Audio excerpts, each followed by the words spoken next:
Salut à tous, c'est Goose. Aujourd'hui on se retrouve pour une nouvelle vidéo où je vais vous présenter mon drone FPV. Allez, c'est parti.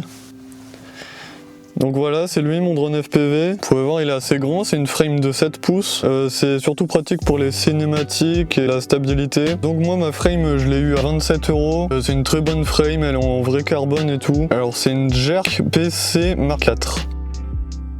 Donc ensuite mon fly controller, je vais vous mettre une photo actuellement. C'est un SpeedyBee F7 V3, il fait environ 50 €. C'est un peu la carte mère du drone. Du coup on branche tout dessus, c'est vraiment la carte de pilotage du drone. Où dessus il y a un gyroscope, un accéléromètre, un baromètre. Ce qu'il faut faire attention aussi, c'est bien mettre dans le bon sens l'accéléromètre. Je vais peut-être vous mettre une petite photo là maintenant. Ensuite il est en USB-C, ce qui est très pratique, c'est on peut le brancher vraiment rapidement, on a toujours un câble de disponible. C'est fait pour les LiPo de 3 à 6S. Ce qui est bien aussi pour les drones assez performants. Ensuite il a 5 UART, ça veut dire qu'il y a 5 ports où on peut brancher des trucs dessus. On peut le connecter en Bluetooth avec l'application SpeedyBee App, ça c'est très pratique, surtout quand on est en déplacement ou quoi, qu'on n'a pas forcément un PC, ça c'est bien. Ensuite c'est compatible Betaflight, ça forcément c'est logiciel, le software pour les drones. Et c'est une carte qui est stackable, c'est-à-dire qu'on peut les empiler l'une sur l'autre comme vous le voyez ici. Donc ensuite il y a l'ESC. L'ESC ça sert à distribuer la puissance de la batterie au moteur. On le connecte au fly controller aussi pour avoir les informations des moteurs, tout ça. Moi j'ai le SpeedyBee BLS 60 A, c'est un 4 en 1, ça veut dire qu'au lieu d'avoir 4 petites cartes, on en a une grande qui est stackable, comme je vous l'ai montré tout à l'heure. En fait là en haut il y a le fly controller et en dessous il y a l'ESC. Donc 60 A c'est très performant, surtout pour des moteurs. Du coup c'est surtout pour les drones de course, tout ça. Un ESC qui fonctionne avec le protocole D-Shot, c'est le D-Shot 300 et 600. Je vous mets là une petite image de comment ça fonctionne. Ensuite pour lisser la puissance de la batterie on peut mettre un capaciteur, ça évite d'avoir des pics et des montées qui pourraient griller la carte. Alors ensuite mes moteurs c'est des T-Motor P2505 en 6S, je vous le montre un peu ici.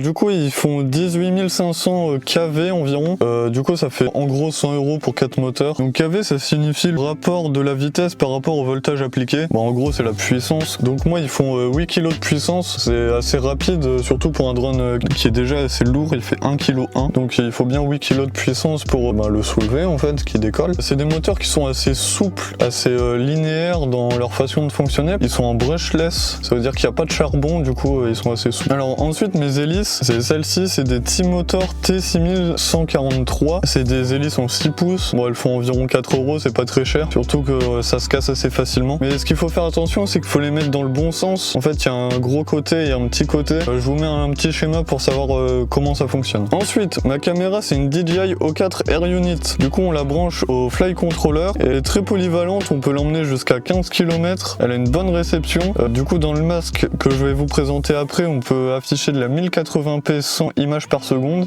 Dessus, il y a un capteur de 1,3 pouces, c'est ce qui est de très bonne qualité. Et elle peut filmer en 4K 60 fps avec une vue de 155 degrés. Alors donc, le DJI O4, il est un petit peu plus petit que les autres cartes, du coup on peut pas les stacker l'une sur l'autre. Du coup moi elle est ici présente à l'arrière. Ensuite ma batterie c'est une Ovonic 6000 mAh, elle est en 6S, du coup ça veut dire qu'il y a 6 cellules dans la batterie. On la branche au ESC. Il faut faire attention sur des grandes batteries comme ça, c'est souvent des connecteurs XT90 et souvent ce qui est fourni avec le fly controller c'est un XT60, du coup il faut changer le petit connecteur du drone. Donc ensuite mon RX, je vous mets une petite photo ici parce qu'il est tout petit, on le voit pas très bien. C'est un Beta FPV 2,4 GHz ELRS, c'est un protocole qui est très puissant, qui marche sur de très longues distances, donc ça c'est pratique pour si on veut aller loin, si on veut filmer des grands paysages, aller derrière des montagnes et tout, ça c'est vraiment bien. Donc ensuite mon GPS, vous pouvez le voir ici, c'est un HG LRC R100, donc je lui ai fait un petit support imprimé en 3D bleu ici, je vous mets un lien en description si vous voulez. Et enfin, je lui ai mis des LED ici en dessous, un grand bandeau LED,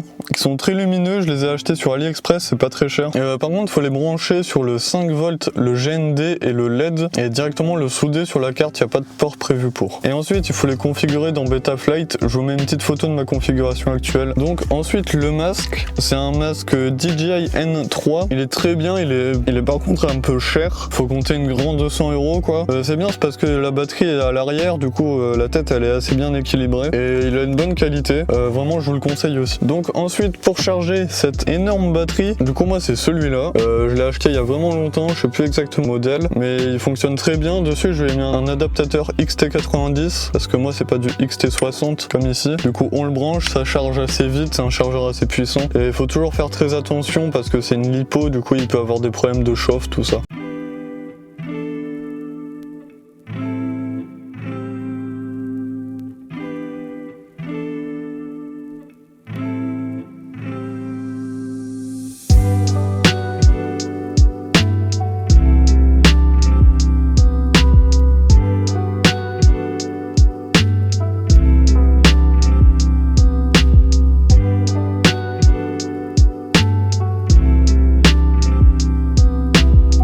Donc voilà, c'était la présentation de mon drone FPV. Si vous avez des questions, n'hésitez pas dans les commentaires. Et sur ce, salut à tous!